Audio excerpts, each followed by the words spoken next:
Le joueur d'échecs, partie 4. Moi, je joue aux vrais échecs, dans le vrai sens du mot. Alors que les autres, les vrais joueurs, sérieuses, les échecs. Si on me permet cette expression hardie, comme en amour, on a absolument besoin d'un partenaire aux échecs. Et en cet instant, je ne savais pas encore s'il y avait à bord d'autres amateurs, à part nous. Pour les faire sortir du bois, je tendis un piège grossier dans le smoking room, en m'installant devant un échiquier avec ma femme, qui, à vrai dire, joue encore moins bien que moi, tel un Osler. Et en effet, nous n'avions pas encore joué 6 coups que déjà quelqu'un s'arrêtait en passant. Un deuxième nous demanda la permission de nous regarder jouer, et finalement, il se trouva un partenaire comme s'il le souhaitait pour me proposer une partie. Il s'appelait McCord. C'était un ingénieur écossais dans le génie civil et, à ce que l'on me racontait, il était devenu riche à millions grâce à des forages pétroliers en Californie. Au physique, un homme trapu, aux mâchoires puissantes et dures, presque carrées, avec de fortes dents et un teint coloré dont la rougeur prononcée était sans doute due, en partie du moins, à une consommation immodérée de whisky, sa large carrure impressionnante qui lui donnait une allure d'un véritable athlète se reflétait, hélas, dans sa façon de jouer, car ce Mr. McConnor était l'un de ces parvenus grisés par leur réussite et qui, puisque dans un jeu sans aucune conséquence, ressentent une défaite comme une atteinte à une autre idée de ce qui se font d'eux-mêmes.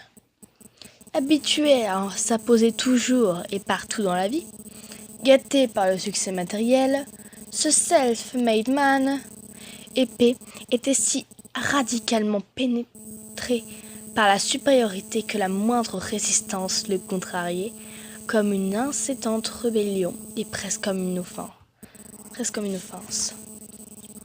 Lorsqu'il perdit la première partie, il devient bougon et se mit à expliquer en long et en large, sur un ton impérieux, que c'était forcément dû à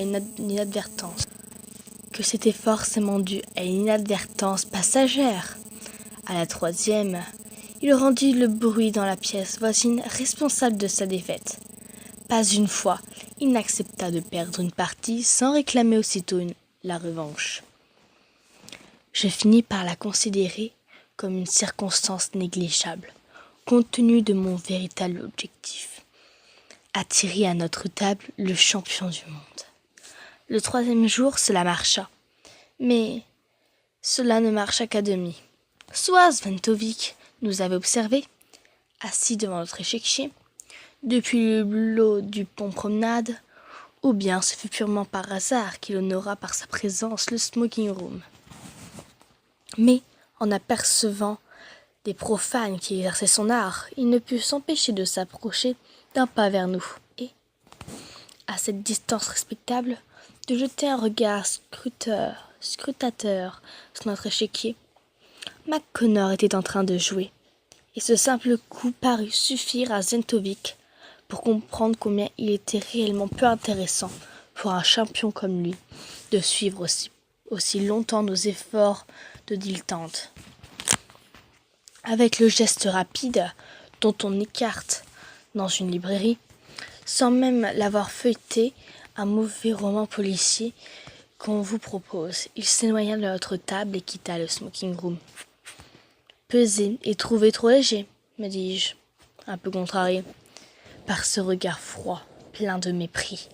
Et pour me libérer un peu de mon irritation, je lançai à McCord. Votre coup ne semble pas avoir vraiment emballé le maître. Quel maître? Je lui expliquai que ce monsieur qui était venu près de nous, en jetant un coup d'œil désapprobateur sur notre jeu, était le fameux champion Sventovic. Et J'ajoutai que nous allions nous en remettre, tous les deux, et nous désigner sans doute le chagrin de son illustre mépris. Les pauvres gens doivent tous cuire à l'eau. Voilà. À ma surprise cependant, cette information lancée négligemment eut un effet très inattendu sur ma cœur. Il se mit dans tous ses états, ne pensant plus qu'à notre partie, et son arrogance se mit à bouillonner plus fort qu'on croyait l'entendre. Il n'avait pas soupçonné que Sventovic fût à bord, et il fallait absolument que Sventovic vînt jouer contre lui. Il n'avait encore jamais affronté un champion du monde, sauf une fois, lors d'une partie simultanée avec 40 autres joueurs. Cela avait déjà été terriblement excitant. Et il avait failli gagner ce jour-là.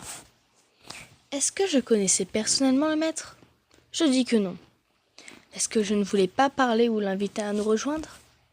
Je refusai, en arguant qu'à ma connaissance, Sventovic était peu disposé à nouer de nouvelles relations.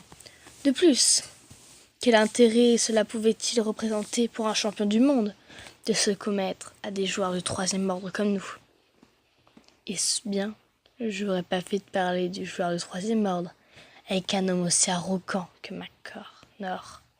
Il se recula dans son fauteuil, l'air furieux, et déclara d'un ton sec qu'il ne pouvait pas croire, quant à lui, que Sventovic refuserait la courtoise invitation d'un gentleman et qu'il allait s'en occuper. À sa demande, je lui fis une brève description du champion.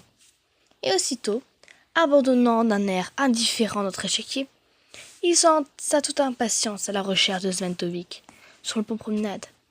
Je sentis à nouveau combien il était impossible de retenir le possesseur d'aussi larges épaules, dès que sa volonté l'entraînait vers quelque chose. J'attendis assez curieux. 10 minutes plus tard, McConnor revint. Pas vraiment joyeux, me sembla-t-il. « Eh bien ?» demandai-je. « Vous aviez raison, » répondit-il, un peu agacé. « Pas très agréable, le monsieur. » Je me suis présenté. Je lui ai expliqué qui j'étais. Il ne m'a même pas serré la main. J'ai tenté de lui expliquer combien nous serions tous fiers et honorés sur ce bateau s'il venait disputer une partie simultanée avec nous. Mais il est resté sacrément raide et déclarant désolé, mais expressivement tenu, par contrat vis-à-vis de son impresario de ne pas jouer durant toute sa tournée, sans demande honoraire. Son minimum était $250 la partie. Je me mis à rire.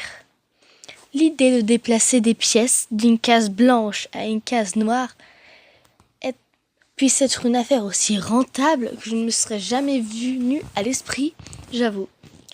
J'espère donc que vous l'aviez congé avec toute la politesse qu'il mérite.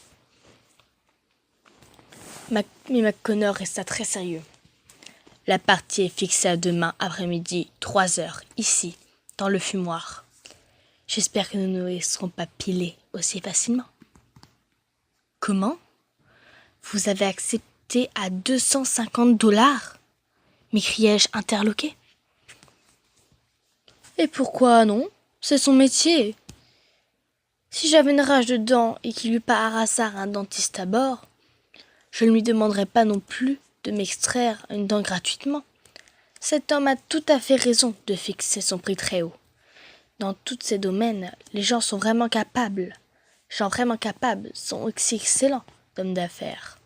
Pour ma part, plus une affaire est claire, mieux cela vaut. Je préfère payer cash et que Sventovic ne me fasse pas la grâce de jouer, ni que je doive ensuite le remercier.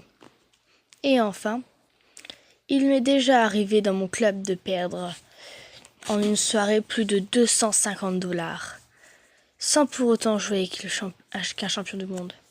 Pour des joueurs du 3e ordre, ce n'est pas une honte de se faire battre par un Sventovic. Je fus amusé de voir à quel point j'avais blessé la susceptibilité de McConnor par mon innocente formule. Mais, comme il avait résolu de payer cette coûteuse plaisanterie, pourquoi me serais-je opposé à cette incroyable arrogance qui allait me permettre de rencontrer enfin l'individu dont j'étais si curieux. Nous mîmes très vite au courant de l'événement 44 ou 5 messieurs qui s'étaient déjà fait connaître comme joueurs d'échecs. Et pour être dérangés le moins possible par les passagers qui traversaient le fumoir, nous fîmes d'avance non seulement réserver notre table pour le match prévu, mais aussi les tables voisines. La suite à la partie 5.